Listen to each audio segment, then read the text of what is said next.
On October 8, 1871, a devastating fire swept through Chicago, becoming one of the most destructive disasters in American history.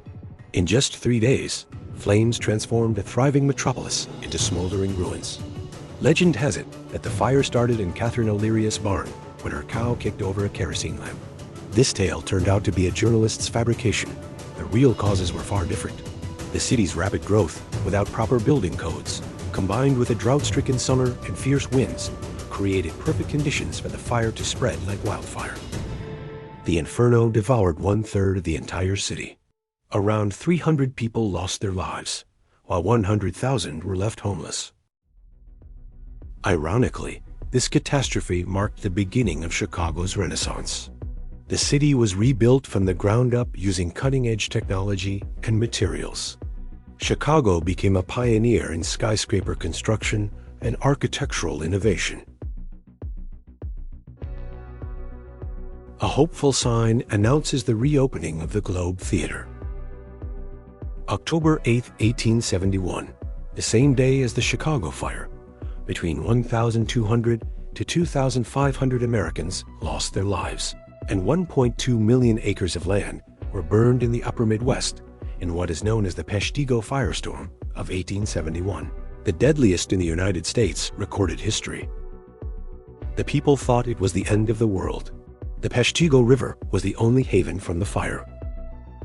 The Peshtigo Fire Museum, located in a former church building, is located at the corner of Oconto Street and Ellis Avenue in Peshtigo.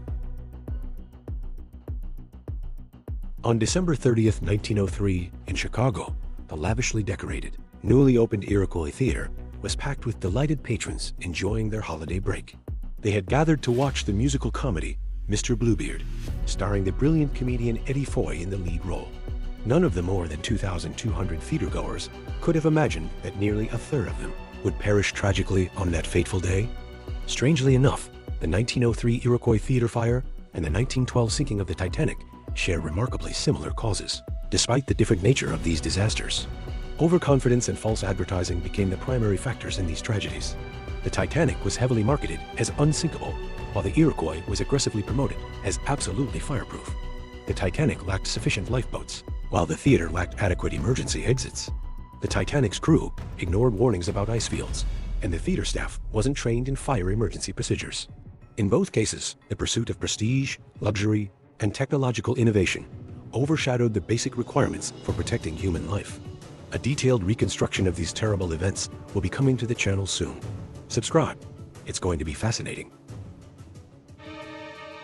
Founded in 1794, Johnstown, Pennsylvania, began to prosper with the building of the Pennsylvania Mainline Canal in 1834, because the growing city had increased the runoff from the surrounding hills. By stripping them for woodland, had narrowed the riverbanks to gain building space. The heavy rains had caused increased flooding.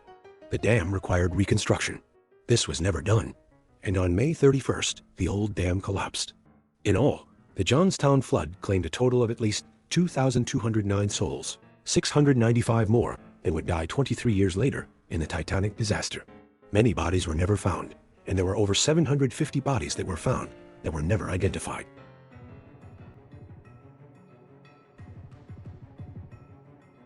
On July 24, 1915, the steamer Eastland overturns in the Chicago River.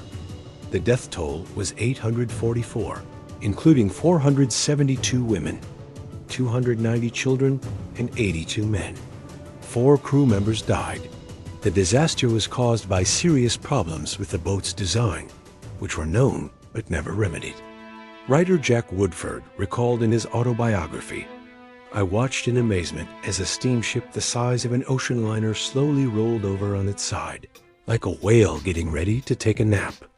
Right before my eyes, this massive steamship sank while docked at the pier in perfectly calm water, in beautiful weather, with no explosion, no fire, no reason at all. I thought I was losing my mind." So many people desperately trying to help. They didn't know what to do, which made their desperation all the more painful. I'm certain that none of those people could ever forget that day for the rest of their lives. The captain, chief engineer, and crew members were taken into custody immediately, partly to protect them from the angry mob. Within 3 days of the disaster, 7 investigations were launched.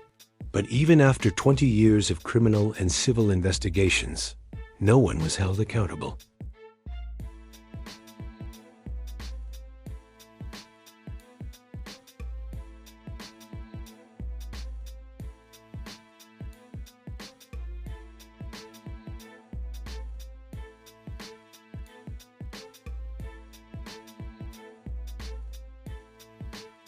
The blame was pinned on Chief Engineer Erickson for allegedly mismanaging the ballast tanks in the hold while trying to stabilize the Eastland. But Erickson died during the proceedings, which made him a convenient scapegoat.